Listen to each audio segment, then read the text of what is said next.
Caroline Downey, staff writer at National Review. Scott Tranter is, of course, with us as well. Denny Salas, Democratic political strategist. Caroline, what do you make of this sort of late move by Donald Trump's campaign towards women?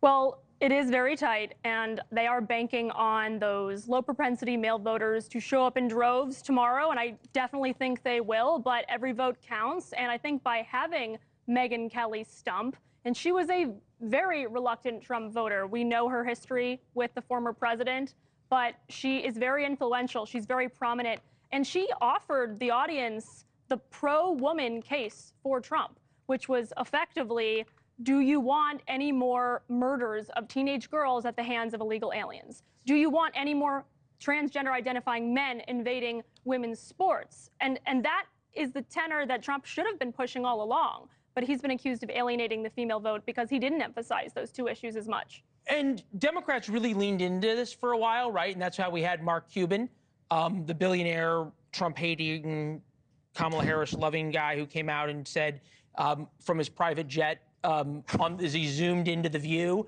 that, hey, what was it, the strong, intelligent women never are around Donald Trump. Megyn Kelly responded to that. Take a listen. Let me tell you, first of all, one of the reasons why I wanted to come here, one of the many reasons I wanted to come here. When I launched my show 4 years ago, we had Mark Cuban on the program. You know, yeah. You may have seen he was in the news this week. And he started going on about how bad America's race history was and how ashamed he was of America, and that's why he was at all these protests, and he felt it was really important to stand up and speak out about human rights violations.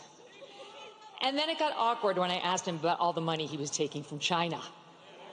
And then he dropped a bunch of F-bombs, and I thought, I really enjoy this feeling of proving Mark Cuban wrong.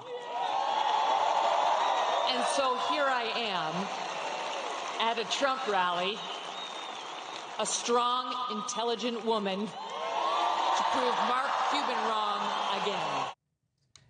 Boy, we've come a long way since 2016 and 2015 and Megyn Kelly's relationship with Donald Trump. Having worked at Fox News, the irony is not lost on me. But Denny, there's an important thing that was brought up here. Is earlier segment we had Shaniqua on, who was talking about abortion bans and women concerned about abortion, choice, reproductive rights, whatever we want to call it. But there's a flip side to what Megyn Kelly was talking about, which is women who are concerned about their kids being victimized by illegal immigrants, by crime, by putting food on the table for their kids, and by their grocery bills. Have Democrats overplayed their hand with women a little bit? I would say that the Trump campaign and the Harris campaign is all looking at the same exact data. When you're looking at their early vote totals, you're seeing women break hard right now and overtaking the vote and dominating the vote. So they are making this last-second play in order to try to grab some of those late. Respectfully, I'm going to steal a line from my sister who was on earlier, who works with Decision Desk as well. That yes, there is a higher percentage of female voters right now in Pennsylvania than male. It's 57-43. However, in 2020, it was 58-42.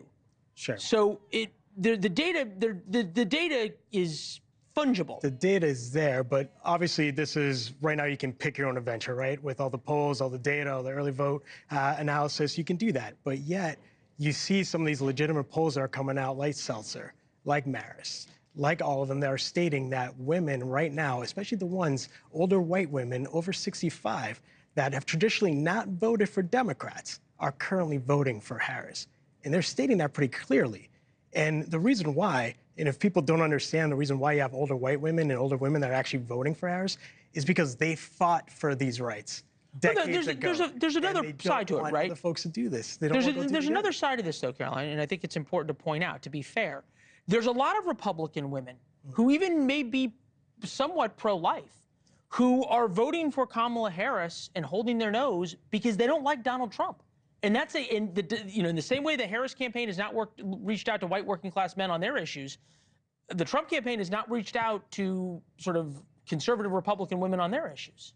Well, and I'd say the Harris final push on the life issue has been a depiction of The Handmaid's Tale. Whether you think that's fair or not, that has been effectively what we're seeing between political cartoons of women in red gowns shuffling into the voting booth, or advertisements that are suggesting that women are hiding their vote for Kamala Harris from their husbands, the secret vote. So I would argue that that is also insulting to the female conservatives, and I would not underestimate those women who may show up tomorrow and also defy expectations in the way that the low propensity Republican male is also, I mean, like you... At this point. Thanks for watching. Go to joinnn.com to find NewsNation on your television provider.